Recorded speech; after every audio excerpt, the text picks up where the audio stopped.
man, this game sucks. Ori, fire. Don't say that. British barricade? I haven't seen you in a skit since... Actually, I don't even know how long has it been. I'm here for my cameo. And to give you this. Wait, what's this? A way to make this shit game better. Barricade, don't be like that. There's no way you could make Rise of the Darkspark actually good. Just try it, mate. Ugh, fine, give me that. Oh, wait, I threw away my controller. Fire, you idiot. Oopsie. Hello gamers, the Fire Bro is here. It's just me. My brother couldn't be here today because he's gonna be in Fortnite. Honestly, I could probably see that happening in the future. Hashtag squeaker for Fortnite. But anyways, these are the jokes. I hope you guys are enjoying them. Now, Transformers Rise of the Darkspark is a very infamous game. Like, I don't even have to tell you that. It basically took a bunch of Dark of the Moon and War for Cybertron assets and Fall of Cybertron assets, mixed them up together, and made a bare bones game. Now, that's not entirely the fault of the developers, because Hasbro had them under a bunch of, like, you know, strict deadlines and requirements. They were not allowed to have the universes cross over. They were not allowed to do some things and add some characters. And I made a whole video about it. It's up for the Patreon and channel members. So if you're interested, consider becoming a channel member or a Patreon. Anyways, shilling aside.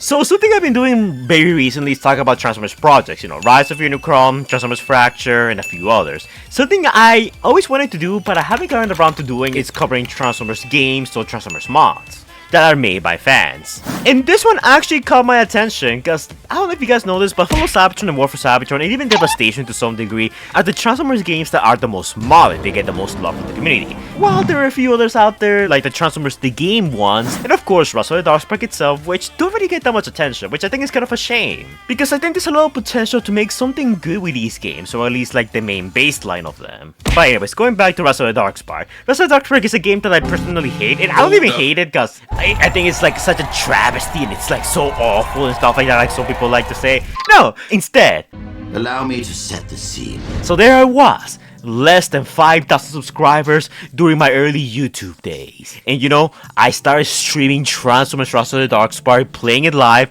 and then I got a copyright takedown from it because I found out that the game used some copyrighted music. And ever since that day, I swore eternal hatred towards Rise of the Darkspark. Is it extremely petty? Well, yes. Do I care? Not really. But as you guys saw in the title, this new mod that I found in nexusmod.com, made by KingPrime71, adds a bunch of Bayverse characters to Transformers Rise of the Darkspark. Now, something that I had to say that like, when Rise of the Darkspark first came out, I remember one of my biggest disappointments was the discrepancy between, you know, the Transformers movie cast and the Cybertron cast, the one from the Fall of Cybertron games. When making this game, they wanted to reuse a bunch of assets. They basically, you know, brought back the whole, you know, Fall of Cybertron cast, with the exception of RC and Slipstream, and basically reused it for Rise of the Darkspark. However, the movie characters under a mandate by Hasbro were not allowed to be brought back, and they had to stick with Age of Extinction only characters. Henceforth, why we got Optimus, Bumblebee, Stinger, Lockdown, Drift, and of course, Crossers and Ratchet in the Nintendo DS variant. Remind me to talk about that game someday. So I decided to give it a go, and I had to play through the whole campaign all over again to see the changes. And basically, this mod replaces a bunch of the Cybertron cast with a bunch of the movie cast. Look, they even get their own little movie profile pics, which I think it's actually kind of cool. So the characters that get added to this mod are Bumblebee, Dark of the Moon variant, Optimus Prime, Dark of the Moon, Ironhide, Ratchet, Breakaway, Air Raid, Silverbolt, Mirage, Sideswipe, 07 Jazz, Soundwave, Shockwave, a random mercenary Scott from Lockdown's crew, which, you know, I'm all for playing as like the Cannon Fodder character, so I actually gonna like this. TOK Cliff Jumper,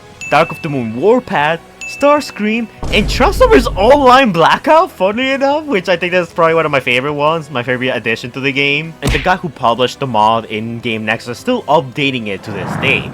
His newest updates adding a few other characters such as TOK Megatron, Revenge of the Fallen Megatron, AoE Grimlock, and Revenge of the Fallen Skywarp, with more characters slated to come in the future.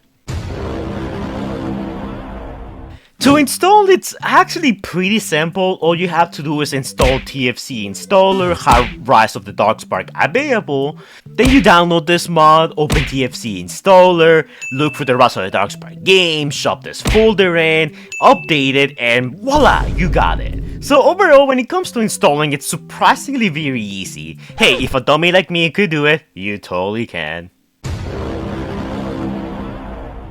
I played through the whole campaign all over again because I wanted to see some of the model changes, and I mean, the models here look pretty good. My Starscream is so small!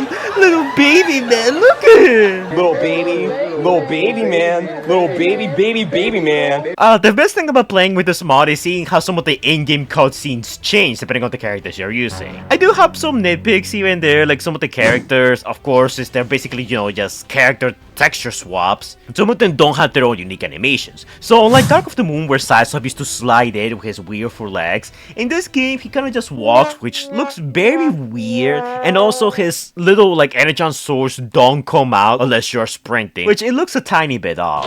It also has its own plenty of share of bugs.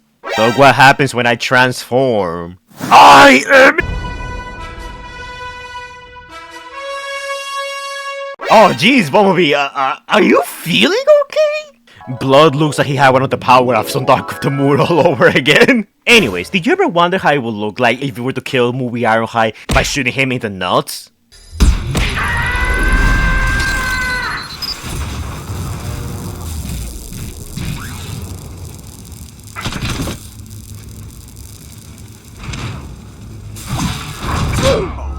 Excuse me. Yep, that's something I never knew I needed in my life, but now I have it. Some of the Combaticons also get some model swaps that wasn't in the list that I haven't tried out. For example, Swindle here looks like this, like his Revenge of the Fallen, you know, Combaticon variant. And his vehicle mode is... a choice. Like, bro, where are your wheels? Oh, there they are. And they're gone. Honestly, seeing the movie characters, you know, on Cybertron might be a tiny bit weird, but it's nice to see them, you know, especially getting to see, you know, movie Jazz in action, movie Optimus Prime here once again. Like, I know you could just, you know, chop this off to a simple reskin, but I think it adds so much replayability, especially to Escalation, where, you know, you can play as some of these characters. And this is one of those aspects in which I feel like some of the boss fights that Rise of the Darkspark added get enhanced more by this mod. Because I honestly think it's kind of neat to play as some of the movie characters, which honestly haven't been seen in game form since mostly Dark of the Moon. Now, this game is not perfect because for the most part, since it's like, you know, a mod that swaps the models, sometimes when you get into some of the in-game cutscenes, some things can look a bit fishy. And also, this mod mostly changes the Cybertron characters to movie characters, while for the most part, if you try and play the campaign and on Earth, the Bumblebee, Grimlock, and Drift chapters barely change. Except the Optimus one, where the Optimus one for whatever reason gets replaced with this weird monstrosity.